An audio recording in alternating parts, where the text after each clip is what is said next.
And then the other thing, another tip, it would be to kind of in tandem with that is you need to find ways for people to relate informally, because that helps build trust and really helps the team gel together.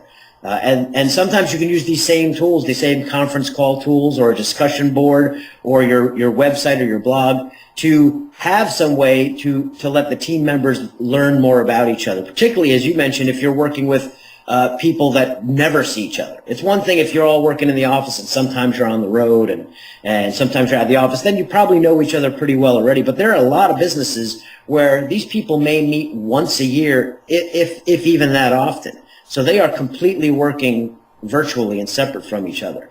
But if you want to have a successful team, you need teamwork is a human endeavor. So these people need to know, like, and trust each other. And with things like video conferencing and the ability to use video like this, like we're doing today, and sharing information about each other, finding ways to have maybe a virtual happy hour on a conference call, doing things like that to help the team gel and bond really goes a long way toward being able to manage it and bring that team together. So your ground rules approach is almost like when you have a business meeting and you establish the ground rules of how you're going to operate, except in this case on a larger scale, how you're going to use these tools around. So we've got the setting up a sort of protocol of how you're going to communicate and being conscious about it. Setting up an informal means of people to bond and relate to each other. Was there a third one I missed in there? No, those are the two I had mentioned. The other thing is obviously, is empowering your people. I think, one shift that I think managers really need to make in general, I think, but particularly again when you're working virtual like this, is it helps for you to be a question asker rather than an answer provider.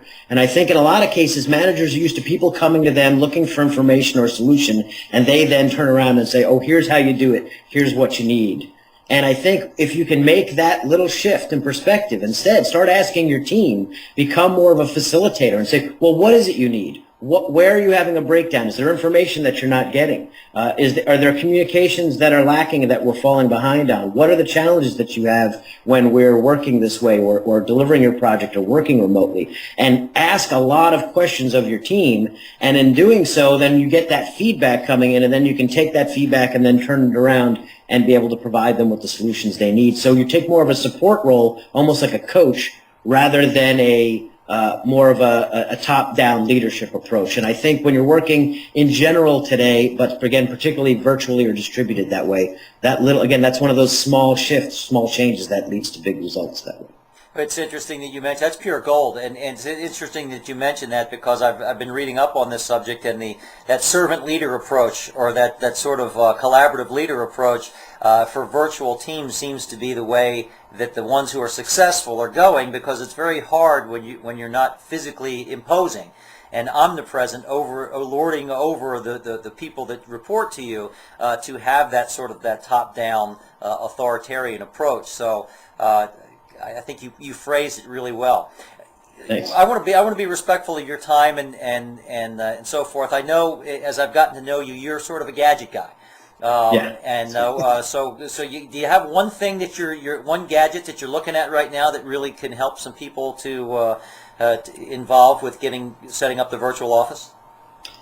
Well, I think from a gadget perspective, smartphones are obviously a huge bonus, because a lot of the things that we're talking about, some of these web meetings and the collaboration that we talk about can happen over these smartphones, particularly the Androids and the iPhones that are coming out today are unbelievable, and a lot of these applications shift to there. But I would say, finding some collaboration tool. I'm really, and again, we talk about, that they don't have to cost a lot. The things that I'm using a lot right now myself are a lot of the Google tools that are out there. Google Docs to do real-time collaboration where 2 or 3 people are actually editing a Word document at the same time.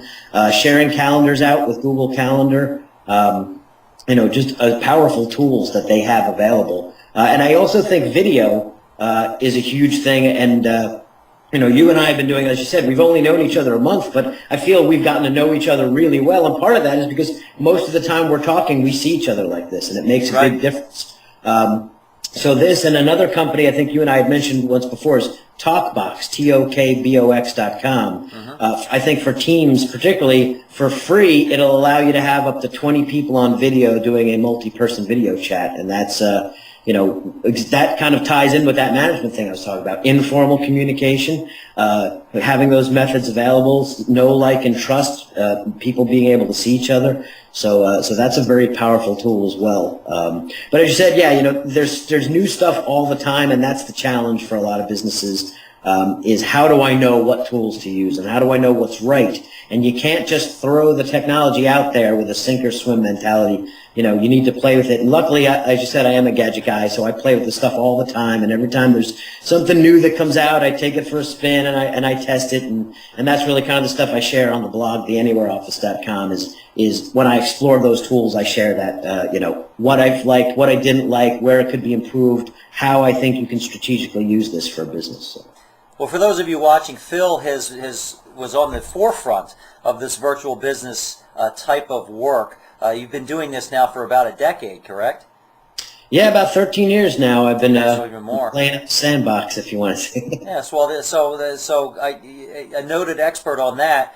You also have something, which, by the way, I want to set up an affiliate relationship with you. You have from the leadership perspective, you have a on-demand course, correct? Yeah, we have a workshop that we've developed over the years, and it's been very popular among companies making the shift, called The Art of Virtual Leadership. And we used to go on site and teach this workshop, but now what we do is so many companies wanted to do it, and we figured also to practice what we preach, we now make it available on demand. So whether you have one person or 100 people that you want to have trained this way, and the workshop really takes you through the steps of making the transition of managing on-site people to managing off-site. Not even if you've done it before. As I mentioned, a lot of times it's not done thoughtfully or with a strategic approach. So we kind of look at how do you choose the right tools for your group, and how do you build trust across distance, and how do you deal with some of the challenges that are typically there when you're working across time and distance and culturally and all of those things. And it's a 3-hour course. And it's available, as you said, it's available on demand at youcanworkfromanywhere.com. So someone can sign up for it. They get 60 days of access to the material, and there's a bunch of tip books on mobile work tools they get as part of that. They get some additional reports and white papers and handouts, and it's a webinar that we taught. So you're hearing the discussions that happened live, the questions that were asked. And you're seeing the slides and some of the things that we were sharing out. So it's really just a live webinar that we've made available on demand. So it's the next best thing to being there, and maybe in a more economical format. So. That's right, yeah, because again, you can, just like the work, it allows you to do it on your time schedule at any location. That's what we're all about, is being able to work where and when you want. So this gives you the training where and when you want, because you can do it over your web browser. You can pause it when you want if you have time to watch 10 minutes of it. If you want to watch the whole 3 hours in one lump and then go back and watch it a bunch of times, it's available for you to consume it, the way that's best for you and your work style. Well, Phil, I want to thank you for the time you've given us here. I can see that, but for those of you who don't know, we're doing this interview in the morning, and the light has started to cascade into Phil's office and is playing with shadows. Sunny Florida, you got to love it. Yes, well, that's beautiful, because we're freezing up here in Maryland. So I'm looking at ice on my canal behind my house.